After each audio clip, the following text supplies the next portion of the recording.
Roy Scheider once described the experience of filming Sorcerer as rehearsing to stay alive. Instead, it made Jaws look like a picnic. That makes a lot of sense if you look at this film. It's an incredible piece of filmmaking, and it's pure cinema. And what I mean is the filmmakers and actors created unbelievable visuals and spectacles, and they did it for real. They shot in the jungles of the Dominican Republic. They really built these sets, these insane stunt sequences, whether it be the giant explosion or the famous truck on the bridge. This stuff was done for real, and it looks like it was a brutal shoot, but man, nothing makes me feel more alive and more electrified than watching the most unbelievable things happen on screen, knowing that there's no CGI involved. It was actually done for real, and man, Sorcerer, one of my favorite films ever, one of the best films ever made. William Friedkin, the most underappreciated director in American history, and this is one of his masterpieces. It's one of the craziest movies you'll ever see, one of the most bonkers movies of all time. The production was hell. It was bananas, the stories involved here. It came out in 1977, directed by William Friedkin. It was made in film in 1953, Wages of Fear, based off the book of the same title by Georges Anand, written by William Green and William Friedkin from the adaptation of that book, Rotten Tomatoes, Sorcerer. 84% critic, 83% audience. IMDb, it's a 7.7, 32,000 ratings, but I think that this movie, which for me is a lost classic, for me as well, I didn't watch this for the first time until like 3 years ago. Lost classic, which has been rediscovered through physical media, as well as great word of mouth and apps like Letterboxd, where it's a 4.3. People are rediscovering this. The 4K UHD Criterion Collection just dropped. It's sold out everywhere. I went to Vidiot's. I finally got a copy, but I think it's really exciting that this movie's having a big comeback, because on a budget of $21 million, it only grossed $9 million in the box office. Even though it was a Friedkin movie, everyone was so excited about it. Lines out the door around the block. But why did it bomb at the box office? Because a little movie called Star Wars came out right around the same time, destroyed the box office, took over cinemas, and this movie is similar to like a movie like The Conversation, sort of disappears in the shadows of huge, very popular films. Godfather, obviously, with The Conversation in part 2. That's a great point, because The Conversation wasn't a big box office earner itself. Yeah. I think $3 million it topped out at. Arguably one of Francis Ford Coppola's best movies, as well as an incredible American film. But then Sorcerer, a great example. You have a famous director. Everyone loves Friedkin. Everyone's hyped about this movie. And it just fizzles out because it gets taken over. I'll tell you why. It wasn't just Star Wars. As brilliant as this movie is, and I love Friedkin, he's really one of the greats. His entire concept of the marketing of this film really pulled it down, because this was an absolute bomb, dud at the box office, and it became a cult classic, and now it's raking in the dough for physical copies and rentals. It's become a really loved film, and we're happy to see that. But the title Sorcerer, everybody back in the 70s was like, is this a supernatural film? Is it a science fiction film? The poster is a shot of the truck on the bridge in the rain. Kind of hard to see, not very clear. What is this movie? A lot of people weren't really sure what this movie was. And then on top of that, Roy Scheider, yes, he was in Jaws 2 years before that, but he wasn't a huge, bankable action star, not like someone like Steve McQueen, who Friedkin wanted for the lead role, but Steve McQueen was like, I'm not spending 3 months in the Dominican Republic jungles busting my ass in the mud. And so McQueen turned him down. Roy Scheider, big star, but not big enough to pull in an audience. And then, obviously, Star Wars. But a lot of people didn't really know what Sorcerer was. The original film, Wages of Fear, was a highly respected film. And I want to break down later in this episode the differences between the Wages of Fear, the French film, and Sorcerer, because I can't think of another story that's been adapted twice with absolute masterpieces. Both films are masterpieces, and both are different enough where Friedkin strayed away from certain things in the novel in the Wages of Fear film and made it a little bit of his own thing, brought some new elements, some new obstacles and stunt sequences that weren't in the novel in the original film. So he made it different enough, I think, to really stand on its own. And also the opening, there's so many great differences, and both films are amazing.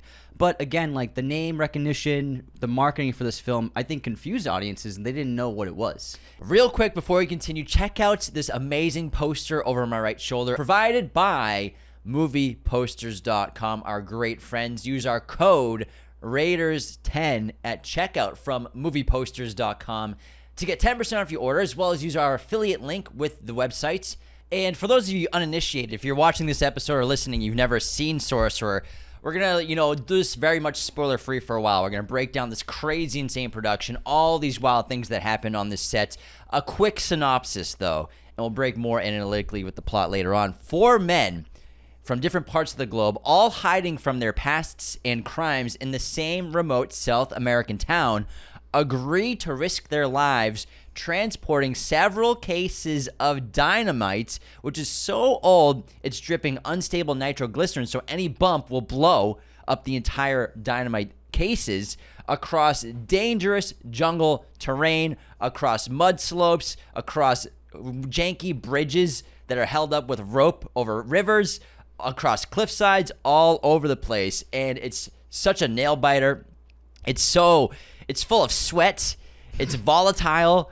It's intoxicating. You can't look away. One of the most nail-biting sequences you ever seen in your entire life is the trucks going across the rope bridge. It's so fascinating, and the filmmaking is incredible. When you're talking about Sorcerer, it's a great point.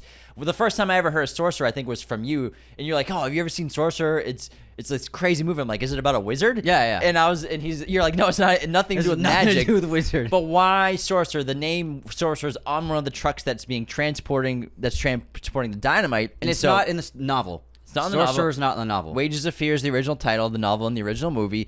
And according to William Friedkin, he chose Sorcerer as the title because it's the evil wizard of fate that manipulates the characters' lives, the men's lack of control over their pasts, their environments, or the volatile cargo, and underscores the absurdity of human agency in the face of chance. It's a poignant moment occurs during the local tribesman says, Poza Rica is dead, signaling an ominous inevitability for all the other characters as well. Because at the end of the film, when you know the ending, you're like, what was the point of all this? Was it all inevitable? Was it all futile? And it's just this exciting film. And if you've never seen it, I can't recommend, watching this episode, obviously, to the point where we start spoiling it. But put it on your watch list ASAP. Get the 4K UHD if you can for rental. It's such a great experience. But this movie is so exciting. There's nothing I've ever seen that's even close to this movie. And that's where the idea of fate, of no matter what choices you make, you're still going to have the same outcome that fate had in store for you. And that's a big difference from the original film. And in Sorcerer, we get to see that not only is the Sorcerer painted on one of the trucks, but there's imagery of a demon deity god carved into stone that kind of looks like Pazuzu from The Exorcist if you think about it. Yeah, but and also if you look at the 4K UHD cover, the truck is painted like it's like a tribal statue painting the face of the truck. The trucks themselves kind of look like that demon deity sculpture that we see in the opening of the film. It feels like Pazuzu. Honestly, the demon from The Exorcist has a very similar vibe, and also that a demon is painted onto the hood of one of the trucks as well. So there's this idea of like an evil entity of fate watching over the men, and you also see the imagery of eagles in this film a lot. There's a hawk. There's an eagle. I think it's an eagle or a hawk that's flying around. I believe it's a hawk. I'm a hawk expert. Yeah, but I think they wanted it to be an eagle visually. Well, because I'll tell you why. Because the eagle seems to always be watching over them as like a representative of fate and destiny. And also, if you think about the oil company, what's their logo? It's this eagle emblem. So everything's connected to the idea of fate. Yeah, so there's some really interesting themes in this film, and it's kind of like 2 movies put together. It opens with the first bit of these 4 anthological stories of these men who commit terrible crimes, and they have to get away. And they all go to the same secluded town. They're stuck there. It's the middle of nowhere. It's in extreme poverty. It's disgusting situations. Living quarters are terrible. They're basically living in the mud, making barely a peso a day doing oil rigging and working for an oil company that's mining in that area. And they're doing various jobs, not only there. And so the oil company, there's a fire and an explosion by saboteurs, which causes a flame at the oil derrick. How the hell did they film that? I think they just really did it. That explosion is unbelievably big and earth-shattering. And that's so impressive. But then there's the helicopter shot where they're examining the damages before they fly up to go to the dynamite, which is further off the site. And there's just this stream of flames. And I'm just like, this is one of those moments of like the spectacle of Sorcerer where it's like, they did it. Those are real, like this flaming tower that's unbelievably high. And I'm just like, I can't believe they fucking filmed this movie. And the only way to stop that fire, like there will be blood, they have to toss a bomb inside of it, right? Dynamite. So they have to do the same thing here. They have to blow up the oil derrick so it stops the flow of oil so that the flames can stop erupting from the ground. Otherwise, they can't put it out and the whole situation is shot. But 200 miles away is there dynamite. It's too unstable to carry and move. So that's when they hire these drivers to put it in these trucks that they have to fix up themselves with a bunch of sawdust in the back of it and drive it 200 miles through jungle terrain. It's just so intense. It's this crazy plot that doesn't really fully start to develop until like halfway through the movie because we're building up the character, we're building up the characters of the world. Yeah. And this movie, I mean, Anthony just brought up how the fuck they do that. By dangerous methods. This was a very dangerous set to be on. You know, William Friedkin has said that people should not be making movies the way that he made this movie. It was a very reprehensible. The things they were doing, they barely even used any stunt people. All of the actors in this movie in Sorcerer are doing their own stunt driving. The stunt actors were honestly pissed off because they didn't do anything. They trained all the actors on driving, and they did all of the driving stunts because Friedkin wanted to get as much realism, as much practicality in there. So you really see Roy Scheider, these other actors, on this rope bridge, which obviously is held together with hidden steel cables and hydraulics, but still dangerous. They had 8 crashes of the trucks into the riverbed below. Oh my God. Which is a lot shallower than it looks because the forced perspective makes it look deeper. But still, you have dangerous situations. Friedkin's inside of one of the trucks when they topple into the river. And so 8 different falls of trucks into the river. Everyone's doing their own driving. And those are just small examples of how dangerous this set was, how something horrible could have gone wrong. It's a miracle no one died on this set. And at the end of the day, it's Friedkin's favorite movie he's ever made. And he says it's his favorite because it's the only one he can watch because it came out exactly how he wanted it to. And on top of that, over 50 people had to leave set throughout the course of filming because of injury, gangrene, poisoning, and malaria. Poisoning? most people who worked on this film ended up contracting malaria.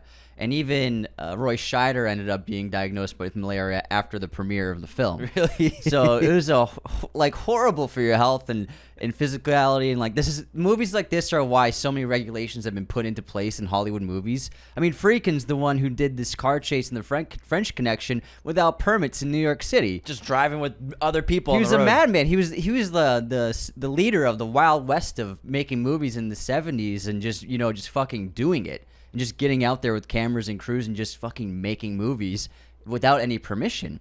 And it's unbelievable what they accomplished in this film. But this movie was really hard for him to get made because it required quite a bit of a budget of $21 million. That's why making only $9 million at the box office was so disappointing for them. And it cost so much because of how big the movie is. In Wages of Fear, the film opens, we're already in the Central America village. And then we meet the characters. They're already there. They've already been exiled or like left their countries. And what I love about Sorcerer, to contrast that, is in Sorcerer we get to see who all these guys are, why they escaped their countries, what they did, and in a way they're all morally gray. The Wages of Fear's characters I like better. They're more well defined, and they're the actual characters from the novel. But the Sorcerer characters are completely different. Friedkin came up with them, but they're less defined in Sorcerer. This movie's all about action.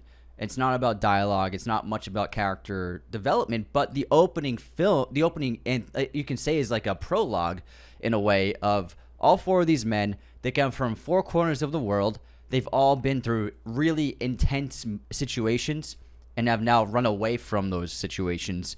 And this opening really helps define who all of these guys are. So you don't have to have them have these deep conversations about who they are, where they come from, what they want, what their personalities are. We see it in the opening, which I think is brilliant, and also has like this globe-trotting espionage feel. There's like no dialogue for 16 minutes, which is unbelievable. And it's very similar to the opening of The Exorcist, where you have Father Merrin in Iraq at the mining site and around the village, and then it's about 10 minutes with hardly any dialogue at all.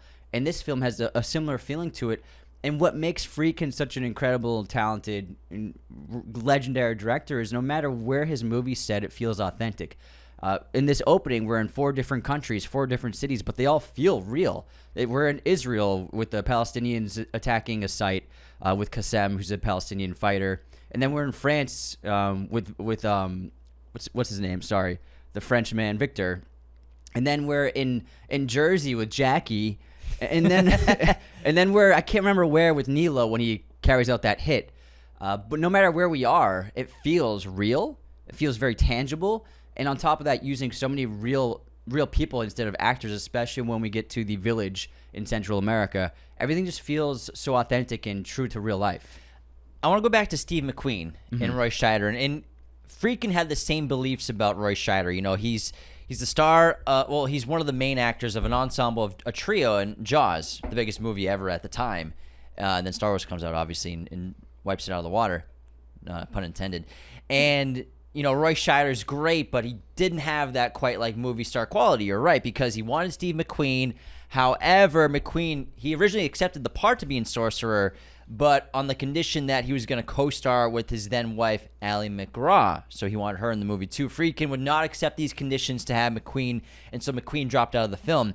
Friedkin later went on record saying that he regretted not accepting McQueen to be in this movie. He also tried to get Clint Eastwood or Jack Nicholson in the role of the main character as well, but neither of them wanted to travel all that time and do all the filming of this dangerous stuff in the jungle in the middle of nowhere.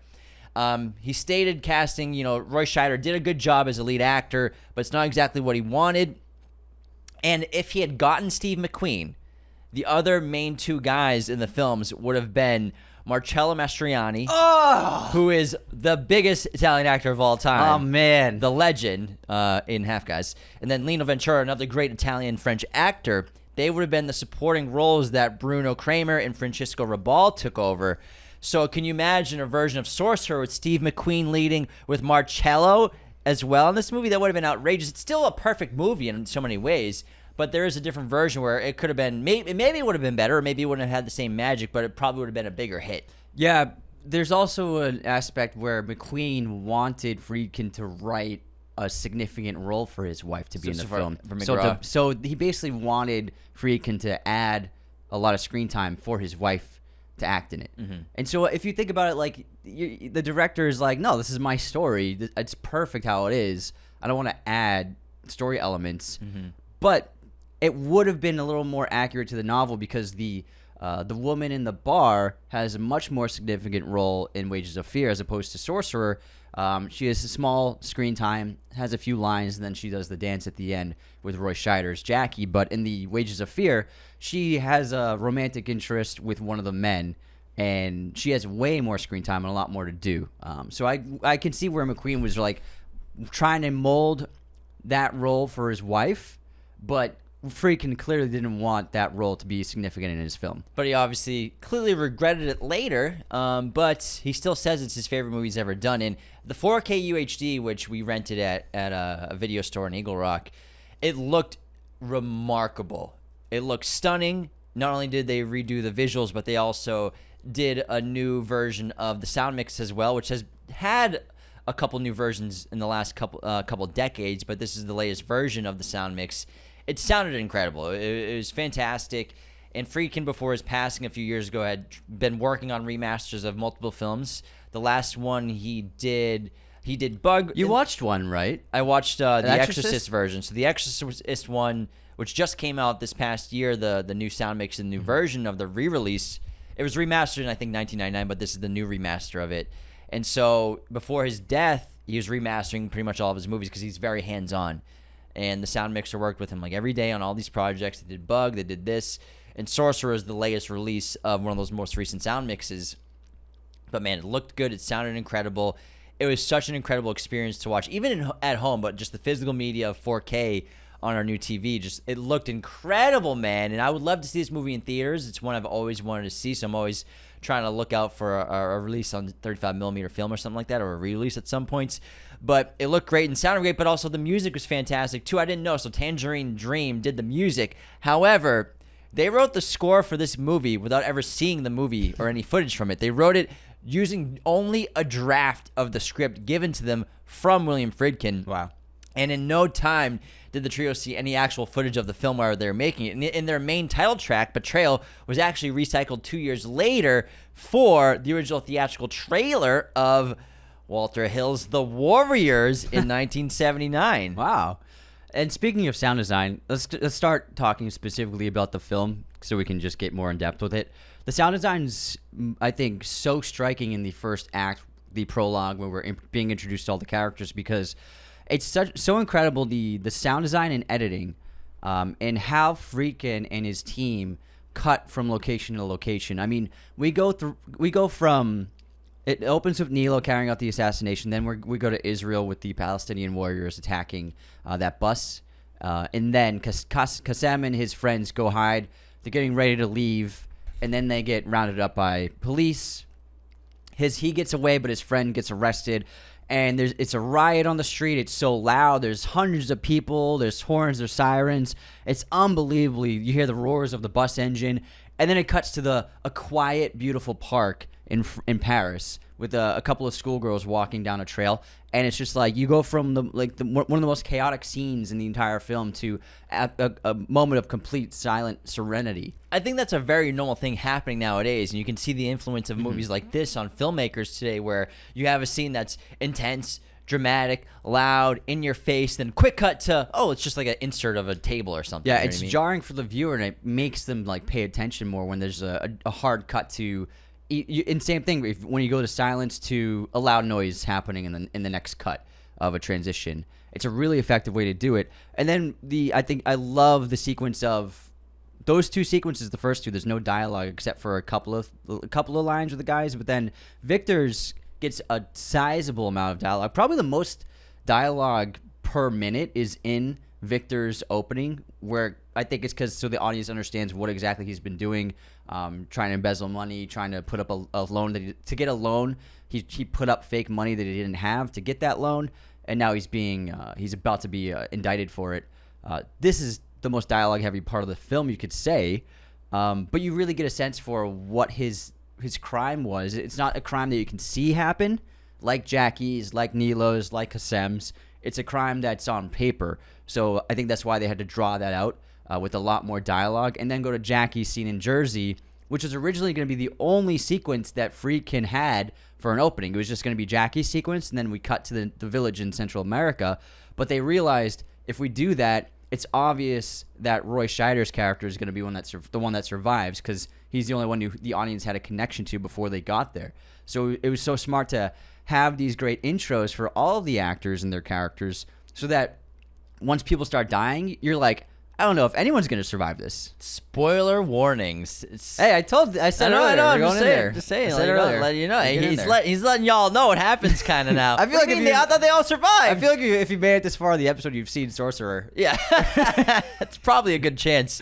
And I love this movie because it starts off with such a fucking bang. It starts off with an assassination in the very opening sequence, followed by a massive explosion, but then we're going into more political corruption. So what's cool is this movie has 4 different kinds of crimes based off, different socioeconomic issues, different locations, different countries, different kinds of issues, whether it's, rebels in a war, or it's a blue-collar crime, embezzlement, local gangsters robbing a church, which actually happened. It's based off a real robbery, and one of the robbers in the movie was the leader of the robbery in real life that robbed a church that was just 3 blocks away from where they filmed that sequence. All those guys were former criminals except for Scheider. And then we also have the hit, the assassination in the opening of the movie. Just 4 different types of crimes.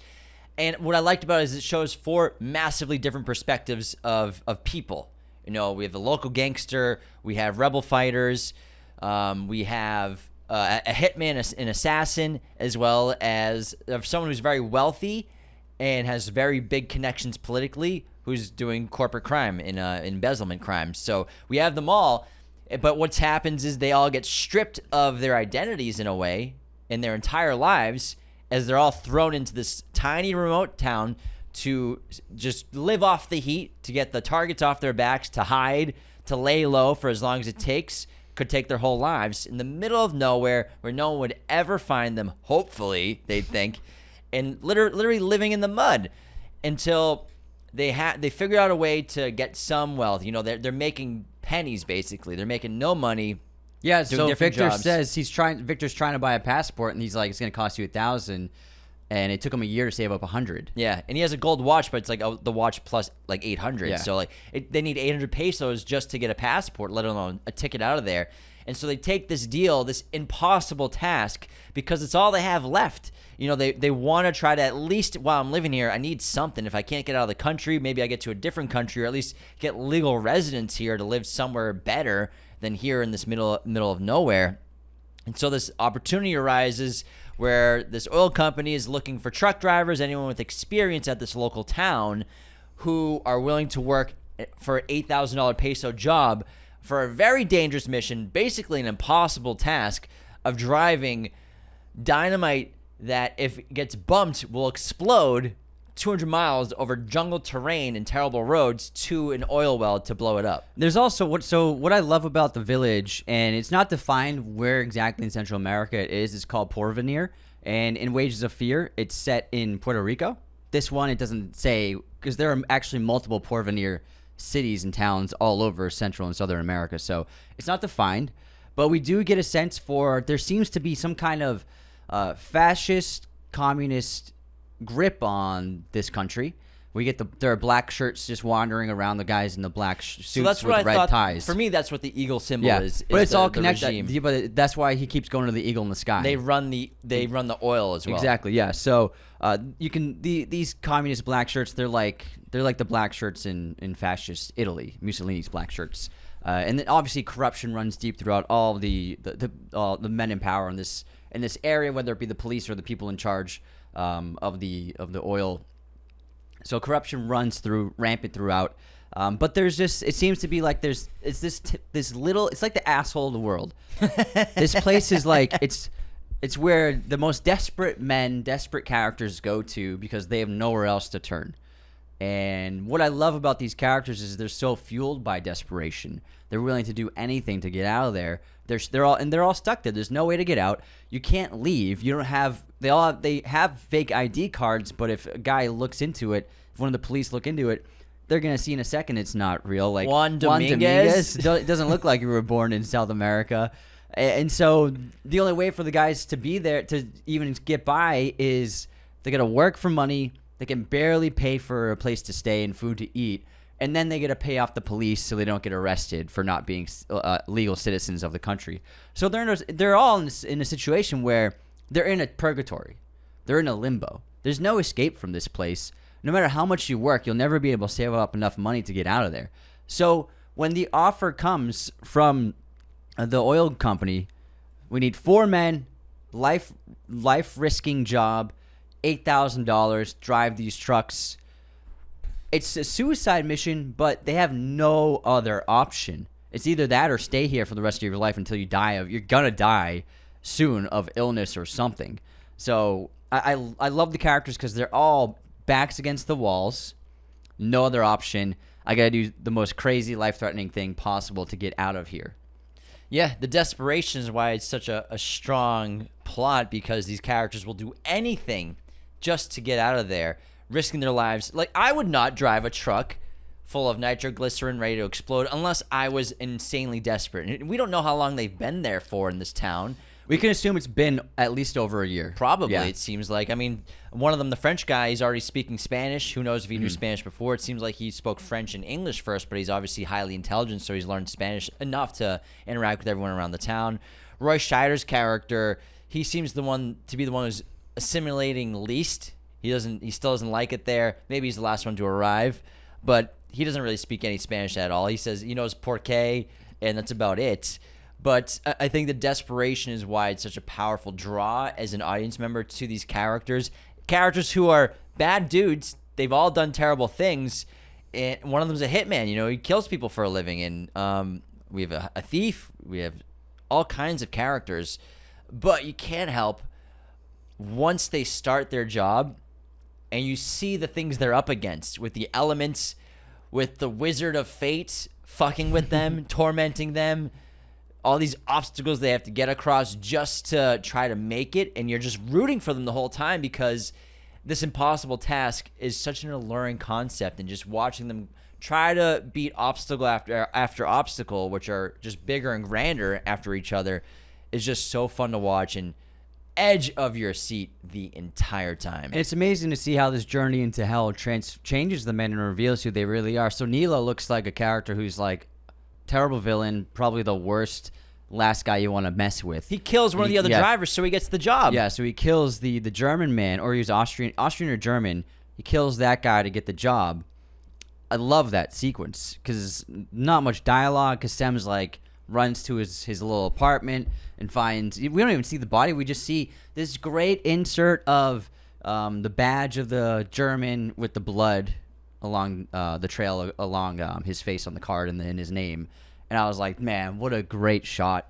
We get to see a similar shot of Victor's watch with blood trickling down it on the dirt after the truck explodes later in the film. So 2 great insert shots revealing someone's death with a connection to them. But then Nilo becomes, in a way, the coward of the group. Incapable, immobilized. He's paralyzed by fear oftentimes. He's not a capable person in these situations. But he tries to run away. Yeah, he tries to run away. So he's always using. If it wasn't for him having a gun, he would have no agency at all or power over anyone else without his weapons. And so I love how the experience strips away the identity of someone who we think is going to be the big bad of the movie. Yeah, I totally agree. And there's so many more cool aspects of Sorcerer to discuss. But first, we're going to take a quick break, go to our intermission, have some fun, and we'll get back to this incredible film from William Friedkin. And, of course, the best way to support our show, Raiders of the Lost Podcast, is to become a patron, a member of our subscription service, where you get access to weekly bonus episodes of the show, access to our Discord, weekly ad-free. You get ad-free versions of every single episode. You can sign up today at patreon.com/Raiders of the Lost Podcast. We have 5 different tiers of membership. Each one comes with better perks going up the ladder. But for as little as $10 for an entire annual membership, you can be a member of our Patreon. Leaving those 5-star ratings and reviews on Spotify and Apple is so integral to our show's success. It helps people discover us on those apps. It helps us charts, adds reputability. So leave those reviews. I'm going to read a written review out from Apple Podcasts in just a minute. And also just sharing our content, besides YouTube and subscribing there, following us on Instagram, TikTok, Twitter, sharing our content into your stories, engaging with us, leaving comments, likes. And that's how we keep getting these jobs and, interviewing the cast of Superman, Mickey 17, talking to a director upcoming for a TV show at Comic-Con. We're only getting those gigs because of our social media engagement. So thanks to everyone who follows us and engages with our stuff. And sharing us with your family and friends, that's the best way for us to grow organically. Send them your favorite episode. If you know someone that loves Sorcerer, make sure they check this out. This episode, of course, is sponsored by our friends at movieposters.com, the #1 place to get your posters online today. Always use our promo code Raiders10 to get 10% off your orders, and the affiliate link in the link of our episode description and social media bio that gives James and I a little cut of the action.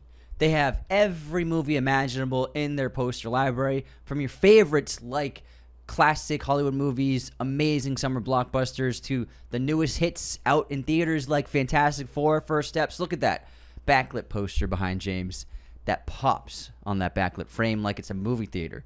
They have a gigantic selection of amazing original movie prints, movie stills, really cool lobby cards, as well as alternate prints designed by cool artists and international posters. These are high-quality posters. There's no better way to express your love for movies and TV than to deck out your place with a bunch of posters. I'm sorry, what? Be sure to use our promo code Raiders10. Always get 10% off your order and the affiliate link. Anyways, we'll just skip that. That didn't happen. To our intermission, Anthony. You ready for the movie quote competition? Yeah.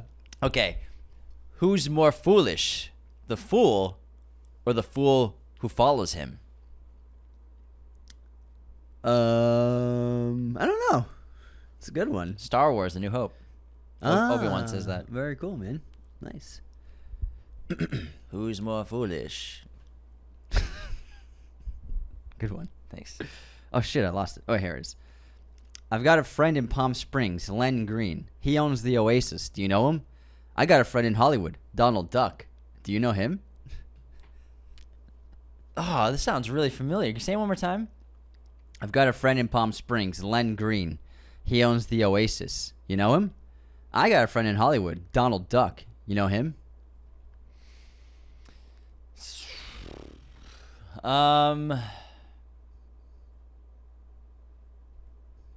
It's obviously an LA movie. This doesn't sound like Chinatown. I'm gonna go with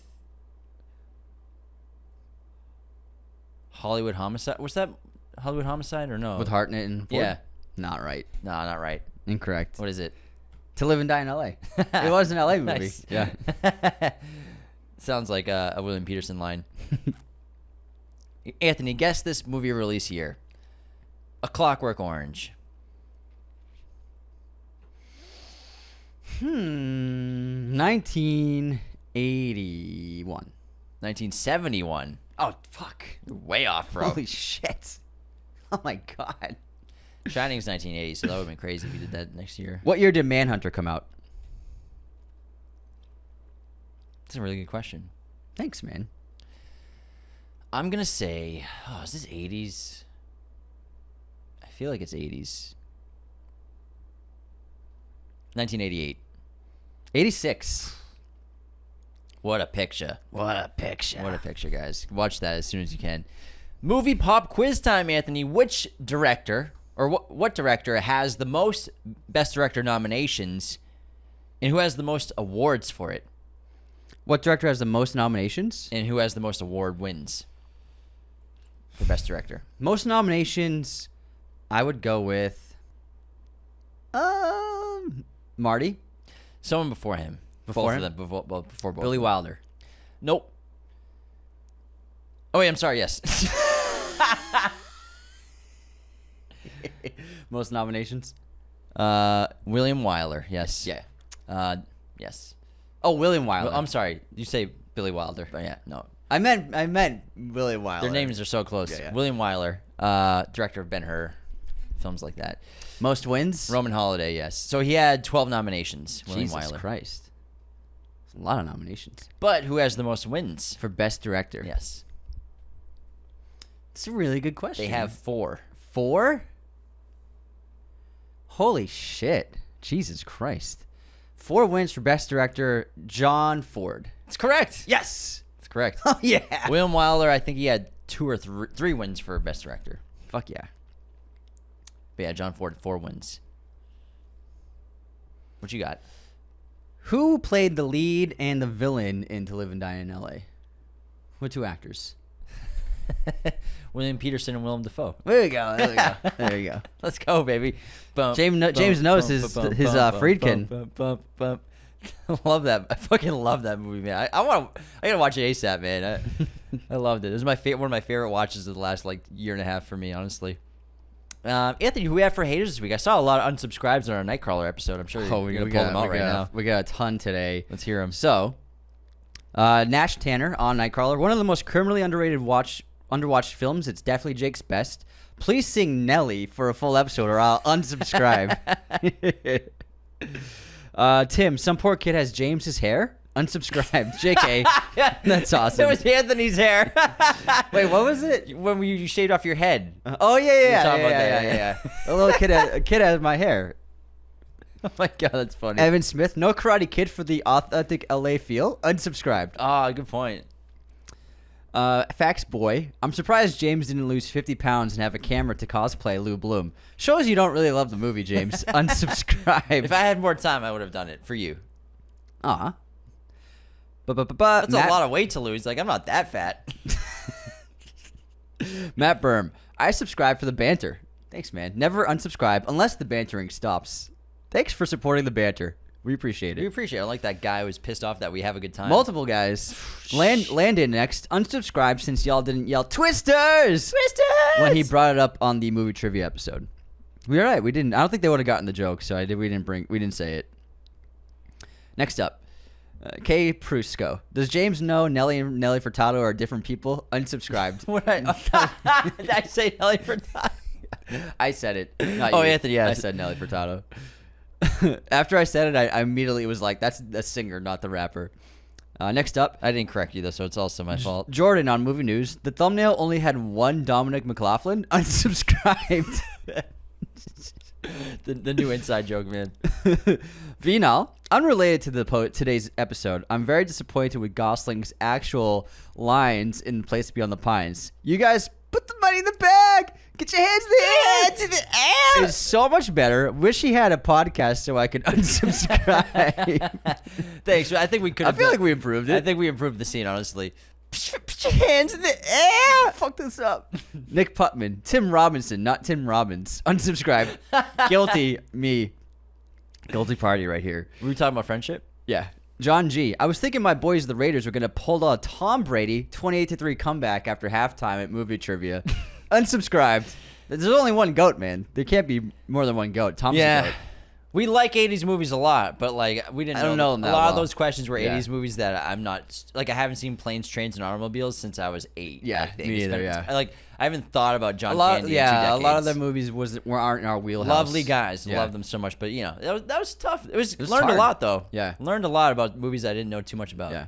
Brandon, sorry to say, guys, but I'm going to have to tune into Potter's Place podcast with host Dominic McLaughlin.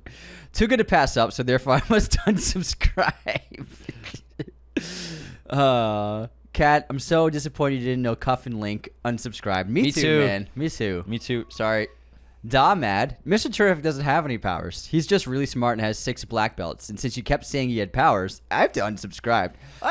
Did we say powers? Or I kept saying he you had kept powers. saying he had Yeah. powers. I'm new to all this. I I'm new, explained that man. he has 14 PhDs and he's super genius. I'm new to this, man. He might have some enhancers though, you know what I Yeah. mean? Like Tony, obviously, he's so super enhanced too with his technology. So technically, he's enhanced with his powers, and his power is his massive intellect. True. Johnny, love you guys, but honestly, I can't listen to movie bros that don't know that Loki had a scepter, not a staff. Oh my God! Yes, Unsubscribed. scepter is the We're word trying we're to go looking with that for. word. Sorry, guys. Nick, movie news, but they didn't even cover Dominic McLaughlin getting cast in the Odyssey as Zeus. The Dominic McLaughlin jokes. Let's go. I love it, man. That was such a fun movie news. I had no idea that he was cast in so many movies. Yeah, good for him, man. He's busy. Mika, I almost missed the teaser for the Odyssey because I believed you guys when you said it was going to play after Nicole Kidman, but it actually played several trailers before at my AMC. So naturally, I almost had to unsubscribe. That was James saying all that, so... I've seen it twice since after Nicole Kidman. That must have been... someone's going to let Chris Nolan know. He's probably going to be pissed when he hears that. Yeah, probably. Yeah. Well- Maybe that was just for the Universal movies. They're doing it after Maybe. Nicole Kidman. Because Maybe. it was a Universal film I saw. Maybe. Sorry for the misinformation. That's it for unsubscribes, guys. We Thanks for have- cracking us up. We have an amazing, highly relevant written review on Apple Let's hear Podcasts from Susanna Rant. Susanna! Subject line. Hey guys, it's me, Dominic McLaughlin. Been loving all the recent praise for my tenured body of work. You would be surprised by how many movies you can film before you're 11. In all seriousness, I have been a huge fan of Raiders for the last 4 years. These guys work so hard to release the most entertaining, insightful, and riveting content on movies of all kind.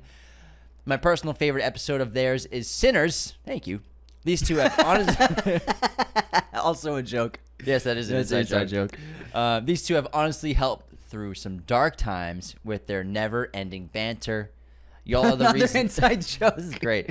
Y'all are the reason I have decided to switch my future studies to film. That's so cool. If you or a friend are looking for the best movie podcast out there, listen to this one. Put your hands in the air. Thanks for everything y'all do. Ford. You killed my ears with that one. Sorry. I was scared. Wow, that's one of my all-time favorite reviews. That's great. They snuck in several inside jokes from the show, recent stuff. Dominic McLaughlin. Thanks, Dominic. The banter, the Sinners. If anyone doesn't know, someone gave us a 1-star review because they said we didn't review Sinners, which we did the Monday after it came out on that Thursday, but they must have missed it, and they came after us with an essay. But Susanna Rant or Ford, thank you so much for that Appreciate hilarious review. Thanks. Thank you. If anyone wants to leave a review, you can do it on Apple Podcasts. It's the only place you can leave written reviews. Anthony, what is your streaming recommendation? The Amateurs on Prime. We had a good time with them. It's a fun espionage movie. It's a good time. Yeah, I It liked is. it. Mine is South Park, which after winning a $1.5 billion bidding dispute with Paramount is now streaming on Paramount Plus. Jesus Christ. $1.5 billion. We'll talk about it in our movie news episode, which will have already aired by the time this episode's out. But Yeah, $1.5 billion streaming licensing for South Park for 5 years, meaning they'll make $300 million a year, Trey Parker and Matt Stone, and they put out 10 episodes per year because of that. Oh my God. 1.5? No wonder why they keep making them. It's probably arguably the most successful or most profitable and valuable show on TV right now. That's crazy. That's a lot of money. Well, I think Love Island's the most. 1.5 billion? It was a joke. All right. That's a lot of yeah, money. but they're on Paramount Plus now. Their entire catalog is there because Warner Brothers lost the streaming rights to it. Warner Brothers had streaming? Yeah, they had streaming rights for a while. Oh. It went Paramount, Warner Brothers, now Paramount again. All right, let's get back into our episode on William Friedkin's incredible, masterful, chaotic film, Sorcerer. Let's fucking go, man. Once things hit the fan, once we get going, this movie, it's just an unstoppable force of nature. And I love the second half of this film so much. These men are presented with obstacle after obstacle, and each one seems more impossible than the one before it. But first of all, I like how in this film, it shows how skilled they are because they have to build these trucks. Yeah. So in Wages of Fear, they're given trucks. In this film, they have to build these from scraps. Awesome montage. Yeah, dude, this montage with the Top music, 10 I'm like, montage fuck of all yeah, time. man. I'm ready Hands to drive down. this truck too. It's great. And then the shot in the rain, silhouette, and the truck's in darkness, and then all the lights get turned on, and Kessem's on the edge of the side of the car. Oh, I love that shot so much. Something about just dudes building engines. It's Yeah, just like fun to watch in oil, movies. grease, bunch of grease Sweaty. monkeys. Yeah, it's fucking awesome. Even the man. French guy who's a politician, he's like getting his hands dirty too. It's important they do this because of what they accomplish in the film. You need to believe that they're capable of that because of how they built these cars overnight. Yeah. And what's interesting is while you're watching this movie, these criminals who you've become connected to, and they're sort of on a redemption arc at the same time. You want them to achieve their goals so that they can kind of get out of this situation. I think it's because they've been living in hell. Yeah, you feel bad. and so they become likable. Yeah. Even the assassin, like he's still not a great guy, but you kind of want them all to succeed, and they all accept each other, and they go from not trusting one another to becoming friends, and they've gone through hell together. They're going through. I wouldn't say they trust Nilo. No, Nilo, yeah, Nilo, no. They're not friends The with other Nilo. ones. They're always like, "Fuck you, man." Jackie's like, you fucking listen to me, man. Him and Jackie become friends by the end. By after the gunshot. end, yeah. All right. He's bleeding out, man. Yeah, all right. He's like, "What are you gonna do?" I'm gonna get a horse. What are you gonna Two do? horse, Do it. Do it for me. Do it for me. What's funny is, there are toxic things I guess you could say about this movie with the characters, but at the end of the day, it's just a movie, and I think it's aged perfectly, and it's still timeless. I went and picked this up at a video store, and two women were working behind the counter, and they're like, "Oh, is this your first time seeing Sorcerer?" I'm like, "No, but I'm very excited about it." They're like, "All we have is the 4K UHD." I'm like, "That's the one I want." They're like, "This movie's incredible." So I think this movie is just loved by anyone who loves cinema, anyone who loves filmmaking, who understands anything about how movies are made, or just the experience of it. I think this movie, it's not just like a dude movie, because I think a lot of people, it comes across as that, with just mostly male protagonists and lead characters doing crazy, volatile, sweaty things. It comes across like that, but I think anyone who appreciates cinema can really appreciate the magic of Sorcerer. It's because of the filmmaking, and this movie was not made in a short amount of time. They spent 9 months shooting this movie. Like, it took them 9 days just to do the crash in Jersey correctly. They did 10 days of 13 takes, I think. And the bridge scene, it cost them $1 million to do the bridge scene, and it took them weeks to do it. Weeks. Maybe a couple of months, actually. And actually, it ended up costing $3 million. Jesus Christ. Because they had to keep rebuilding. And so what happened? That's what I love about this film. But even not the spectacle of this. It's like, when we say movies don't get made like this anymore, this is the kind of movie we're talking about, where it's like, aside from the big spectacle, I'm talking about all the shots of the trucks and how they're filming the trucks on the next sequence of driving along the cliff sides and the edges of the roads, and wooden beams are falling down, and rocks and dirt are breaking and collapsing underneath the tires, and you're like, oh my god, they're just like barely teetering on the edges of these roads. they're getting all these amazing shots, and it's just so nerve-wracking. The coverage of this movie is unbelievable, but when I think of spectacle, I think of the bridge sequence, man. And Wages of Fear has a very similar sequence. It's not a bridge, but a death-defying moment of trying to get through an impossible obstacle of the giant oil pool. That on its own is just like The Wages of Fear. It's some of the most anxiety-inducing filmmaking ever. And Friedkin somehow pulled off, maybe not, I wouldn't say topping it, because they're very different, but the bridge sequence is just one of the most unbelievable things I've ever seen in a movie. The first time I watched this movie was maybe 4 years ago. I had heard about it, and then I think anybody, if you watch this for the first time and you get to the bridge sequence and you watch what's happening, and these trucks are driving on this bridge, and it's heaving and hoeing, and it's tipping and turning. Heave! Oh! I don't know why I said that. I don't know why.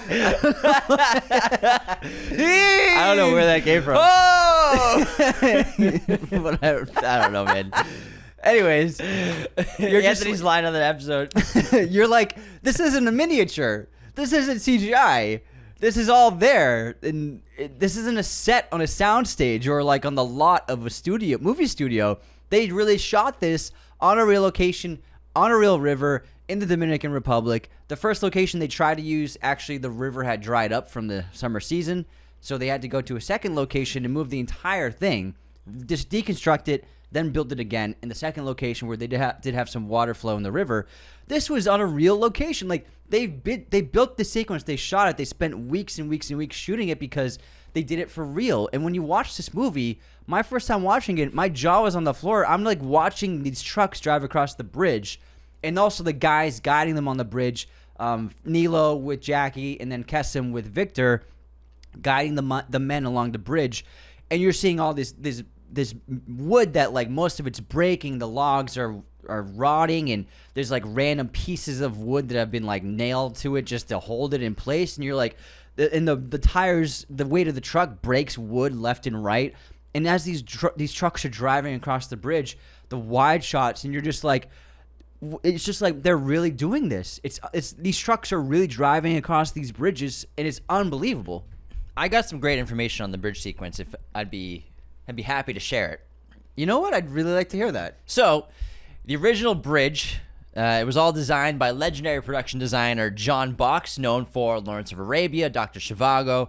They obviously built this rickety-looking bridge, unstable, frayed ropes, rotten wooden planks like Anthony's been talking about, but it was reinforced and concealed with hydraulic systems and steel cables to control its movement. So even though it looks like the truck's swaying with the wind is making it even hoe, it's actually a very controlled situation to an extent because the trucks did fall in the river 8 times.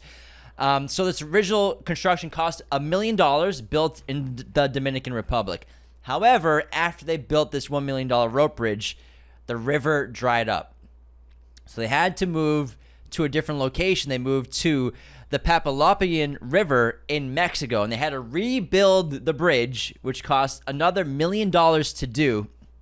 And then with reshoots and after months of filming here, it ended up, this whole budget of this whole sequence cost $3 million because the local town thought that this production was cursing the area and drying up another river. They didn't want them there. And it was because of Friedkin. Yeah. He had done The Exorcist. And So also they were afraid of him. And they needed 24-hour security every day, constantly around this bridge to avoid people destroying it.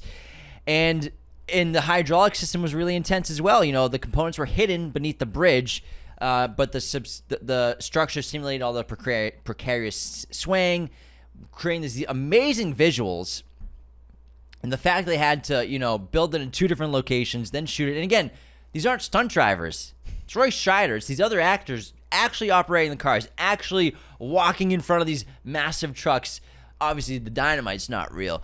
But still, it's a very dangerous situation. And to simulate the raging river and these storms the storm that's happening, the monsoon-like conditions, the crew used sewage pumps to reroute water, dam the river to increase its flow to Hence make it the seem, malaria. Yes, they dammed the river up to make it seem deeper and like in a more intense flow. Employed wind machines, massive hoses to create the illusion of a violent storm. A sprinkler system was also installed to maintain continuous rain throughout all the sequences as well, because you have to make sure every shot that you're doing over the course of 2 months matches the same sound and same look of the rain. And the filming was limited to just mornings and evenings to ensure cloud cover for the stormy aesthetic. When you look at the faces of the actors in this movie, they're exhausted, they're worn out, they've been through hell. It's because the actors really went through that. It's like they're not even acting half the time. They're like barely surviving these stunt sequences. Like when Bruno Kremer gets smushed by the tree. I'm like, oh, that one always like sends a tingle down my spine when the tree like crushes him against the car. And I'm always like, oh my god, the tree branches, and he's really hacking at these tree branches and breaking them. Yeah. It's like this isn't like a breakaway piece of set decoration. Like this is a real tree they just put up against him. It's unbelievable, and it makes all the difference in the world because it makes it feel so tangible. And then once they overcome this, and I love how Jackie's like, there's no way they're getting up through that. Double shares, 20,000 apiece. And Nilo's like, fuck. He's like shitting bricks.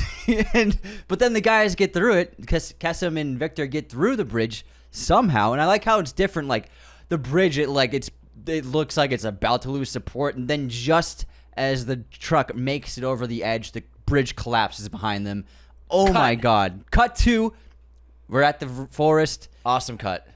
And then what do we have? They just got through the bridge, and now we have a huge downed tree blocking the way through. And the Kaoba tree, which is... A what tree? A Kaoba. Kaoba. Kaoba tree. That's Kaoba. the kind of tree that's in front of them. It's like 15 feet tall. The depth Thick. of it's Yeah. massive. Yeah. I mean, It's on like, its side. it's pretty tall. No, on its side. Okay. On its side, it's 15 feet. I was going to say. And this is one of my favorite sequences because they overcome probably what you could imagine is like the worst obstacle, this rope bridge. But now, an even bigger challenge. How do we drive? This is the only road we can take, and it's blocked by this enormous tree that we cannot drive around. And this is a great part of Wages of Fear, where Friedkin took the concept of the stunt and the obstacle, but he did something different, making it a giant tree. And so it's really clever because they use the liquid nitroglycerin from the dynamite that's leaking, which is highly unstable, very dangerous to even operate with. And one of the guys creates an explosion and blows up the tree. Kesem blows up the tree. Now, this sequence was a little tricky to do because they actually did blow this fucking thing up with one shot. And so Friedkin, he was faced with a problem where they had inadequate explosive power to actually blow this tree trunk up. Initially, Marcel Vercacheri, the special effects guy who previously worked with the director on The Exorcist, was to be responsible for the explosion. However, it did not achieve the required effect when they were testing it out, and barely even damaged the tree when he went off. He used some snakes and sparklers, and it didn't do it. And so this prompted William Friedkin to reach for the services of an arsonist hailing from Queens, New York, going by the pseudonym Marvin the Torch, who arrived in the Dominican Republic 3 days after the call, and utilizing flammable materials that I don't know, I couldn't find what they were, obliterated the tree in one take. And that explosion, it literally obliterates it. It's so real, and it's amazing. Like this is what I'm talking about. Like this was before the internet. You can't do this now. You can be like, hey, can we get this arsonist? Yeah, but the only way I do this is like Friedkin probably called everybody he knew, and then they got him in touch with this guy in Queens. It was like, I need you to fly out to this movie set and blow up a tree. Like, it's unbelievable. Like how they pulled these things off. It's like and Friedkin, like, you're faced with a dilemma where it's like your plot of your movie hinges on getting rid of this tree, and it's not working. And it's just he always finds a way. He always did with his movies. That's filmmaking. It's he problem finds solving. a way. Problems occur. That's all it is. You're figuring out problems. And man, I love this sequence because it's all about intensity and suspense, and Kesem setting up the entire the pulley system.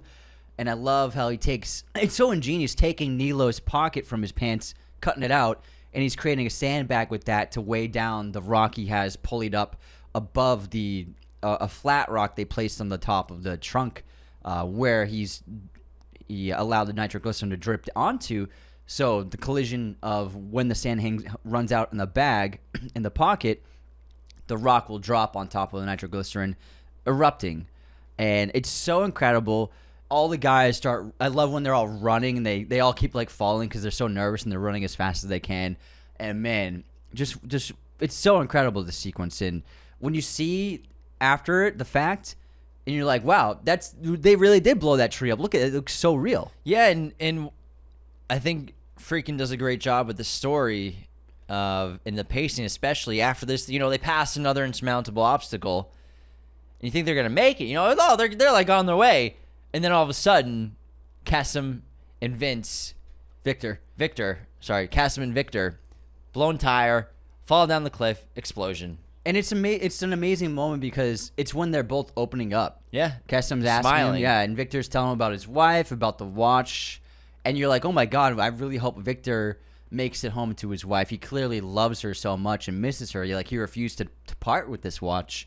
Well, he tried to. He tried to, yeah. That's true. But it's the watch means a lot to him because she gave it to him. And then, boom, just like that. That's fate, you know? They're dead. They're done. And it also, like, which showed the stakes and the danger of this nitroglycerin. Like, there had to be some payoff eventually in this movie of something happening. Yeah.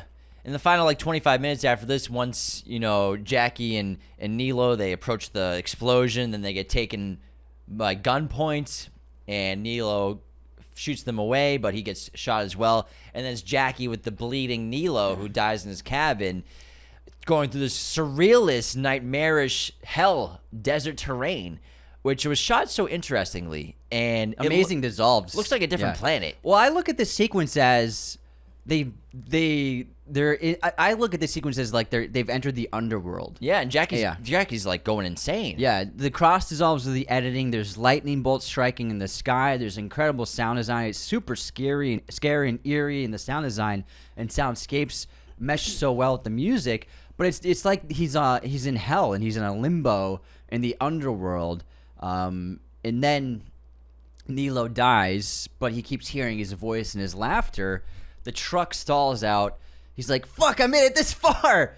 But then it cuts to, oh my God, I love this shot of it cuts to darkness. And then we see Jackie bathed by red light walking through the darkness carrying one of the boxes of dynamite. And we're like, oh my God. And then you can start to hear like the rumbling of flames in the foreground behind the camera. And then it cuts to he's approaching the site of the fire. And he made it, and we have this tower of flames. It's like There'll Be Blood reminds me so much of There'll Be Blood in the evening shots when that fire's going up, and he collapses after he gives them the dynamite, and he made it. But it feels like he's in hell. It feels like he went through the underworld and then ended up in hell. And then Jackie's rich. 40,000 pesos to his name. He's in a nice suit. The oil guy gives him the money, lets him dance with the lady, but who strolls up to the small town? His friend and one of the gangsters, his friend who sent him on his way to They'll Never Find You. Like, just this is you. Not even I know where you owed me a favor, and here you are. But he probably got pressure to track him down, and so Jackie's gonna get killed at the end of the movie. We don't see it, but those guys walk into the club. It's fate. Exactly, Fate's taking them all. This great theme of fate as the sorcerer, as William Friedkin calls it, the weird wizard of fate, who no matter what they do, these men are gonna go to hell. And at the end of the day, even though you like Jackie, you want him to succeed, he still wasn't a good guy. And in a way, he's paying for his sins of his past, and reaches this moment of he finally maybe has left purgatory. Now he's going to hell. I mean, that's what this all was. It was all purgatory. Like you said, well, I look at it as he cheated death, and now death's coming back to collect. You can never escape death. And it's like existential despair is just taking over. And it's like you thought you got out, but now you're finally in hell. And I love how Friedkin ends the film. It was controversial because he doesn't show what happens to Jackie, but I think it's pretty clear to assume that like these three gangsters are walking, and there's no way Jackie can get out of there alive. Two gangsters. There's three. Two. It's Agree, his buddy disagree. and then the guy. I feel like there's a third guy in the car. The too. Italian guy.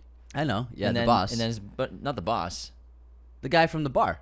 Yeah, but he's the not older boss. brother of the guy who got shot. Yeah. Well, not the boss, No, boss, not the capo, but the guy with the well, whatever. blue suit. Anyways, It's kind of ambiguous, but Friedkin confirmed in an interview with Nicholas Winding Refn, he confirmed that Jackie does get murdered by the mobsters in the end. Like that was the intention. Yeah. I always assumed he's dead. In Wages of Fear, it's a very different ending, but also has the same kind of idea of there's no escaping death. I don't want to spoil it for anyone who hasn't seen Wages of Fear, because it is different. Man, I freaking love Sorcerer, man. I hope people, obviously, if you listen to this whole thing, you've probably seen it, but I hope it gets more popular. It's got such great, 4.3 on Letterboxd is no joke. That is like a top 100 movie, I think, on the app. And it doesn't have a ton of IMDb ratings, 32,000. It's not a lot. But, I think with the 4K UHD re-release, as well as word of mouth on social media, more people discovering this film than ever before, I hope that people realize that this is truly a lost classic in film history. I don't think it's lost. It's been found. Well, okay, it was a lost classic. Found. It's been found, and Indiana Jones put it in a museum. Yes. And now we can go check it out. It belongs in a museum! It was a lost classic. Yes. Rediscovered, shined up, buffed up, 4K UHD remaster. It's fantastic. It's terrific, chaotic, visceral, sweaty, volatile, madness. I freaking love Sorcerer. It's the best, man. It's one of the best movies ever. You got anything else on this? No, it's fucking Friedkin, man. It's freaking, baby. Freaking Friedkin, man. All right. Unreal. Thank you so much for tuning into this episode of Raiders of the Lost Podcast. Become a patron today to listen to this episode and future episodes ad-free, as well as get access to weekly bonus episodes, as well as other perks. Become a subscriber on YouTube as well. Comment on all our videos, our content, Instagram, TikTok. Hit us up. Leave those 5-star ratings and reviews on Spotify and Apple. And take care. See you next time.